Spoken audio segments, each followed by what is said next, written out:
Apa kabarnya? Luar biasa, karena kita punya Yesus yang luar biasa. Amin.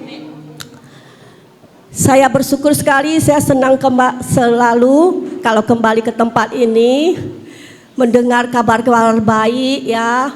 Bersyukur untuk JKR Sadai mempunyai 2 hamba Tuhan yang sekarang bertambah dengan lulusan yang terbaik ya, Pastor Supiati dan Pastor Diana. Sekali lagi kita beri kemuliaan bagi Tuhan. Kita percaya ketika gereja diperlengkapi dengan hamba-hamba Tuhan yang luar biasa, itu artinya saatnya gereja akan bertumbuh, berkembang ke kiri dan ke kanan. Kita akan bersatu hati, bergandengan tangan, supaya apa? Supaya kursi-kursi yang kosong ini semuanya terpenuhi dengan jiwa-jiwa. Amin. Puji nama Tuhan. Hari ini saya tidak akan lama-lama. Kita akan buka ayat kita dari Efesus 5 ayat yang ke-15 sampai ke-17.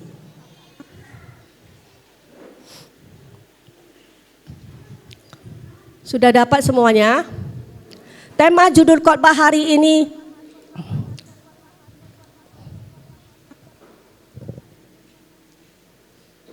sederhana, yaitu hidup adalah kesempatan. Kita akan sama membacanya. 3, 2, 1. Karena itu perhatikanlah dengan saksama bagaimana kamu hidup. Janganlah seperti orang bebal, tetapi seperti orang arif. Yang 16. Dan pergunakanlah waktu yang ada, karena hari-hari ini adalah jahat. Sebab itu janganlah kamu bodoh. Usahakanlah supaya kamu mengerti kehendak Tuhan. Amin. Bapak Ibu, saya mau katakan, hidup ini adalah kesempatan. Ketika hayat masih di kandung badan, ayo kita jangan menyia-nyiakan waktu.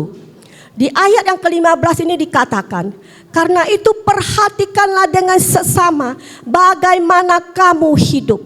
Di sini ada 2 karakter dikatakan, janganlah seperti orang bebal, tetapi seperti orang alif. Orang bebal itu orang bagaimana? Orang bebal artinya orang yang disuruh melakukan segala sesuatu. Dia cuma berkata di mulut, iya, tetapi tidak dilakukannya. Tetapi orang arif ketika disampaikan sesuatu firman Tuhan, dia merespon dengan baik dan dia melakukannya. Itu perbedaan 2 karakter. Apa artinya kesempatan? Kesempatan artinya suatu masa di mana kita melakukan hal-hal yang bermanfaat bagi diri kita sendiri ataupun orang lain ataupun di lingkungan kita. Kesempatan sering tidak datang kedua kali. Di dalam kehidupan kita, hidup, Alkitab berkata, hidup cuma sekali. Sebagaimana voucher, kalau kita belanja di mall kita mendapatkan voucher, maka ketika voucher itu ditukar, itu tidak bisa lagi diulang. Begitulah hidup kita. Tuhan memberikan satu kesempatan hidup dan itu kita harus pergunakan dengan baik. Apapun masalah kita, kita tidak peduli. Tapi apa? Fokuslah kepada Tuhan. Fokuslah kepada panggilan. Bapak Ibu, kalau hari ini saya tidak merespon dengan baik, maka mungkin saya tidak ada berada di mimbar ini. Beberapa tahun yang lalu Bapak Gembala mengundang saya untuk melayani di mimbar. Saat itu kesempatan itu saya ambil dan saya respon dengan baik. Saya belajar bagaimana berbicara di atas mimbar. Dan hari ini saya bisa melihat tangan Tuhan yang bekerja. Saya mendapatkan pelayanan yang di mana-mana, itu semua karena kemurahan Tuhan. Makanya kita harus merespon. Kesempatan itu tidak datang 2 kali, itu kairosnya Tuhan. Ketika kairos itu lewat maka tidak bisa lagi balik. Hari ini adalah hari ini, kalau besok tidak akan lagi. 1 jam yang lalu kita tidak bisa balik lagi, tidak bisa ulang lagi. Jangan sampai kita mau waktunya berubah, tapi itu sudah tidak berguna.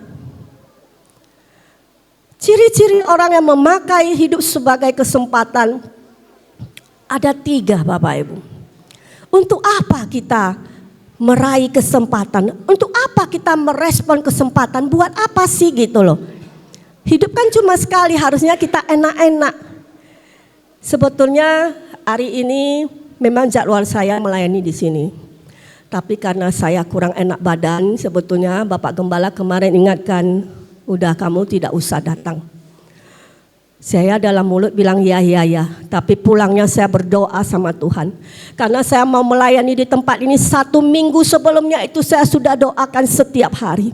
Bahkan judul khotbah ini saya percaya bukan karena pakai otak saya, pikiran saya. Tapi Tuhan berikan, padahal tadinya saya mau berbicara tentang iman. Tapi Tuhan belokkan, hidup adalah kesempatan. Jadi saya berdoa sama Tuhan, Tuhan ini gimana besok saya datang atau enggak. Memang dalam kelemahan tubuh saya, ini kerasa sesak ya. Tapi saya datang karena apa? Tuhan mengingatkan saya satu ayat.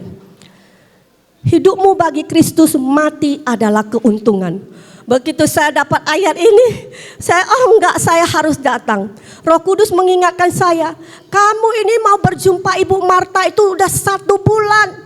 Saya setiap hari berdoa buat Bu Marta, saya mau jumpa sama Bu Marta. Bahkan kalau Ibu Marta tahu saat saya operasi 1 bulan yang lalu, saya udah pakai baju operasi dan siap-siap untuk didorong ke kamar operasi. Saat itu saya mendengar kabar dari Bapak Gembala, Ibu Marta sakit. Saat itu saya langsung chat Ibu Diana. Mengapa saya begitu merespon kepada kabar ini?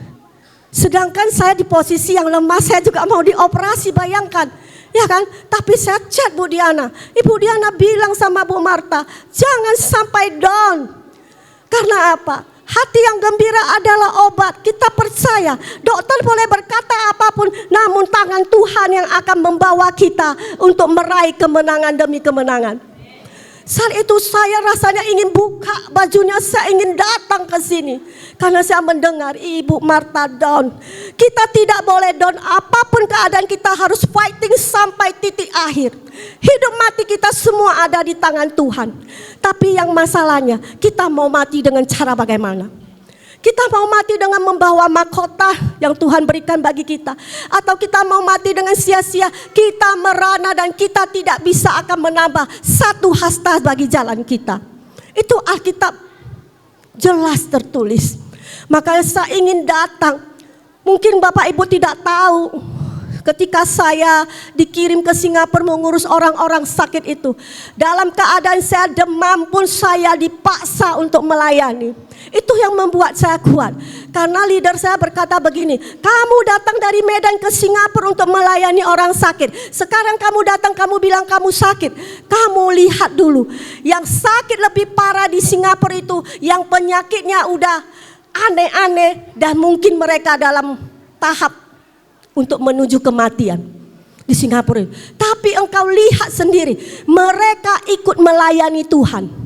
Kita harus punya alasan bagi Tuhan supaya Tuhan memperpanjang umur kita, yaitu apa? Kita mau mengambil bagian pelayanan. Dengan kita mengambil pelayanan, ada tugas yang kita harus lakukan. Kita jangan diam, kita jangan melihat penyakit kita, tapi penyakit itu hanya jalan. Dia tidak akan membawa kita kepada kematian yang sesungguhnya. Jadi ketika saya mendengar Ibu Marta itu, saya berdoa sama Tuhan, Tuhan kasih saya kesempatan bertemu Ibu Marta. Karena apa? Ini penyakit tidak akan membawa kita kepada kematian kalau rumah kita belum selesai. Tapi kita harus percaya, kalau Tuhan izinkan itu, berarti Tuhan ada maksud dan rencana. Kalau kita belajar dari Alkitab, bagaimana Hizkia saat itu Yesaya datang ke rumah dia, Yesaya bilang sama dia, Tuhan bilang kamu akan mati. Itu Nabi sendiri yang ngomong. Tapi Hizkia berbalik, dia menangis, dia hancur hati di hadapan Tuhan. Tuhan, ingatlah apa yang sudah kulakukan untukmu. Tuhan melihat hancur hatinya. Tuhan memberikan kesempatan baginya 15 tahun lagi. Hari ini saya ingin kuatkan kita semuanya. Apapun masalah kita, keadaan kita, ingatlah Tuhan yang berkuasa atas hidup kita. Kita tidak peduli orang mau ngomong kita bagaimana apapun vonisnya, kita tidak mau dengar. Karena itu kita harus dengar kabar baik. Yesus datang untuk memberi kita hidup, mempunyai hidup dalam segala kelimpahan yang baik. Apapun kondisi kita jangan peduli ibu. Karena apa? Saya melihat orang-orang sakit yang di Singapura itu, mereka semua tertolong. Bahkan hal-hal yang mustahil ibu. Ada kasus di mana usus 12 jari itu dipotong, dikeluarkan.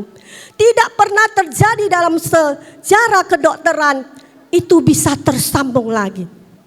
Orangnya begitu kaya raya, kami dikasih tinggal di kondominium di Singapura yang terbaik. Tapi dokter memotong ususnya itu, dimasukkan, dan entah berapa bulan kemudian itu disambung lagi. Dan itu masuk ke TV karena tidak pernah ada sejarah itu. Kalau Ibu Martha melihat di Singapura itu, bagaimana penyakit-penyakit yang mematikan itu di sana yang tidak ada di sini.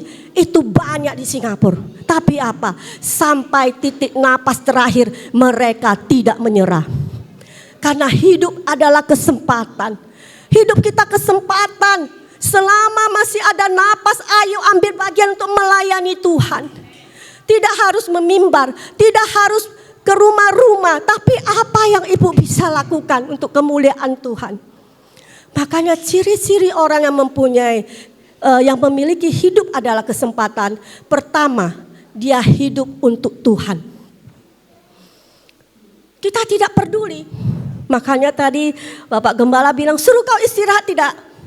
Kenapa datang, dia bilang gitu. Karena apa? Saya merasa punya beban. Kalau saya tidak sampaikan, saya merasa tidak nyaman. Hidup adalah kesempatan. Jangan saya bisa tentukan judul, tapi saya tidak bisa menjalaninya. Kalau hari ini saya tidak datang, itu terlewatkan. Saya mungkin tidak bisa berjumpa dengan Bu Martha karena saya tidak selalu di sini. Itu membuat saya datang. Walaupun dalam keadaan yang lemah, saya mau Tuhan, saya mau mengambil beban. Makanya dikatakan kita harus bijaksana, menjadi orang-orang arif atau bebal. Itu adalah pilihan kita. Yang kedua, kita hidup harus bijaksana. Dikatakannya ayat 16. Dan pergunakanlah waktu yang ada, karena hari-hari ini adalah jahat. Bapak Ibu, hari ini kita bertanya kembali kepada diri kita. Lebih banyak mana waktu kita untuk Tuhan, ataukah kita hanya menonton-nonton gosip? Ini sangat menentukan karakter kita ketika kita menghadapi masalah. Kalau setiap hari kita mendengar hal yang tidak baik, itu kan masuk ke dalam otak kita, pikiran kita. Itu akan menguasai kita sehingga kita menjadikan daging itu lebih besar daripada roh kita.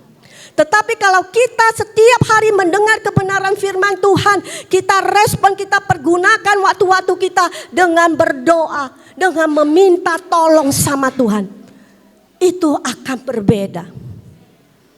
Mujizat masih terjadi dulu, sekarang, dan sampai selama-lamanya kita yakini.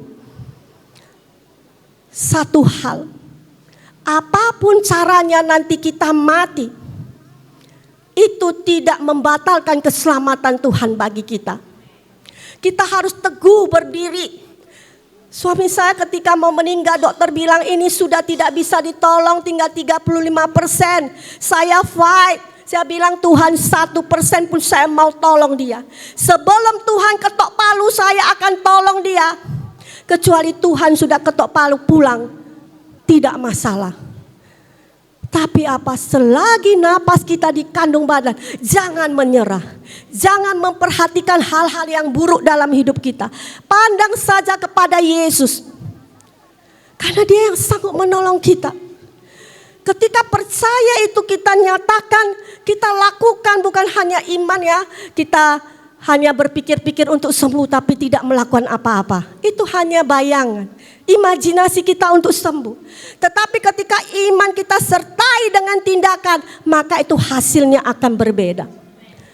Kita harus percaya, makanya harus bergaul erat sama Alkitab. Kebenaran Tuhan itu memerdekakan kita. Jangan sekalipun kita mengeluh. Dalam kesakitan saya bersaksi ya, ketika saya dioperasi kedua kali ini, tidak ada anakku, tidak ada saudaraku yang di samping saya, Ibu. Saya pergi ke rumah sakit mau operasi itu saya seorang diri. Sampai suster bilang, Ibu sendiri? Iya, saya sendiri. Tapi Tuhan kita baik. Aku percaya aku adalah anak yang dikenalnya. Untuk itu dia kirimkan teman-teman saya untuk datang. Menjagai saya, mereka tidak pulang namun menjaga saya. Bahkan ketika saya mau operasi itu anakku tidak ada satupun, gak ada. Tapi mereka ada untuk saya. Jadi ibu jangan menyerah. Karena apa? Kami yang bukan saudara kami mau berkorban untuk ibu. Jadi ibu harus respon ini. Tangkap firman hari ini. Hidup adalah kesempatan. Bilang sama Tuhan, Tuhan saya mau mengambil beban. Ibu bisa berdoa buat anak cucu, buat tetangga, buat gereja ini. Mungkin kekuatan kita tidak sebagus yang dulu.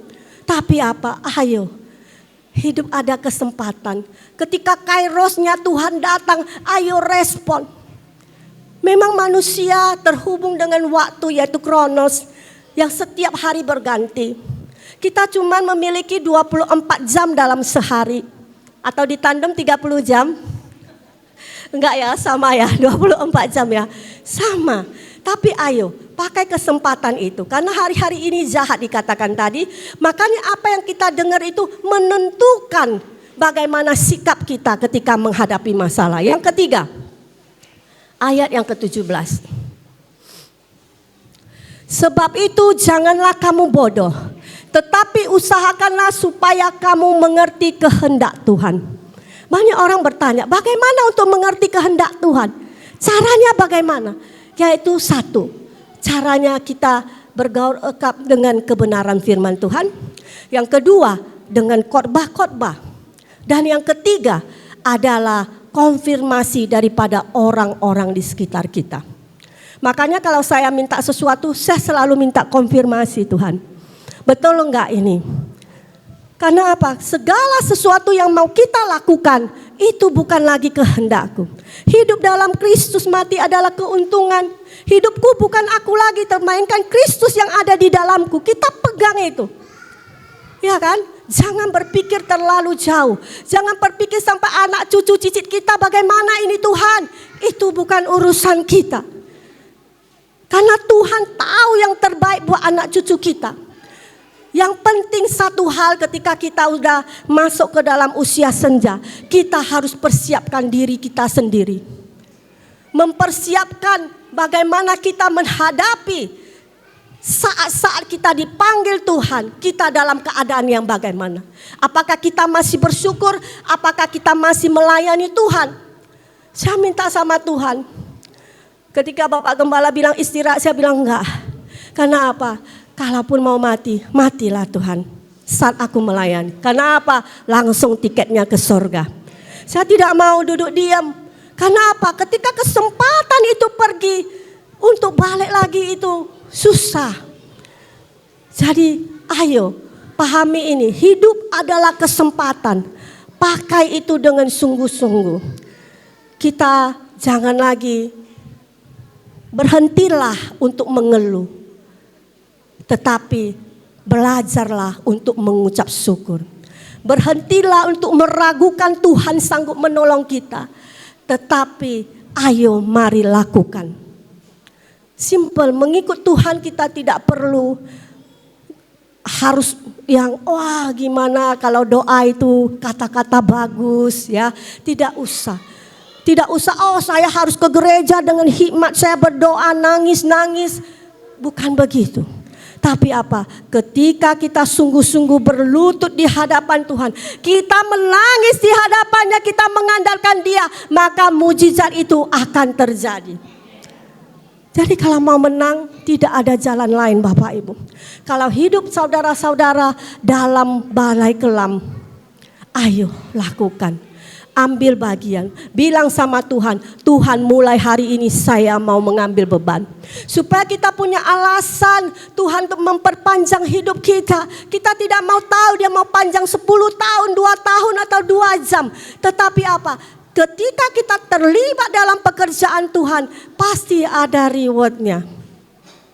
Untuk itu, semua yang ada di sini, baik yang muda, baik yang tua, ingatlah selalu, hidup adalah kesempatan dan tidak akan terulang kembali kalau kita tidak mengambilnya. Kalau kita mengambilnya, kita juga harus merespon dengan benar. Kita harus sungguh-sungguh menjalaninya. Kalau saya berpikir saya bukan siapa-siapa, tapi Tuhan memberikan saya pengalaman yang begitu banyak. Saya memulai pelayanan saya dari sekolah minggu, ya, naik, masuk ke ibadah dari WL Single, semuanya saya udah pernah lakoni. Dari lapangan sampai ke atas mimbar, Tuhan percayakan. Satu persatu Tuhan angkat pada waktunya Tuhan. Dan bersyukurlah Bapak Ibu. Tuhan ingin kita tetap mengucap syukur apapun kondisi kita hari ini. Hanya perkataan syukur itu dahsyat kuasanya bagi kita. Karena dengan bersyukur berarti kita mengakui Tuhan itu besar, Tuhan berdaulat bagi kita. Ya Bapak Ibu, jadi pesan firman Tuhan hari ini sederhana, yaitu pertama kita harus hiduplah untuk Tuhan. Yang kedua, kita harus hidup bijaksana karena hari-hari ini sangat jahat. Dan yang ketiga, belajarlah untuk mengerti kehendak Tuhan lewat daripada perjumpaan kita dengan roh dan firman-Nya. Ya, demikianlah firman Tuhan, biarlah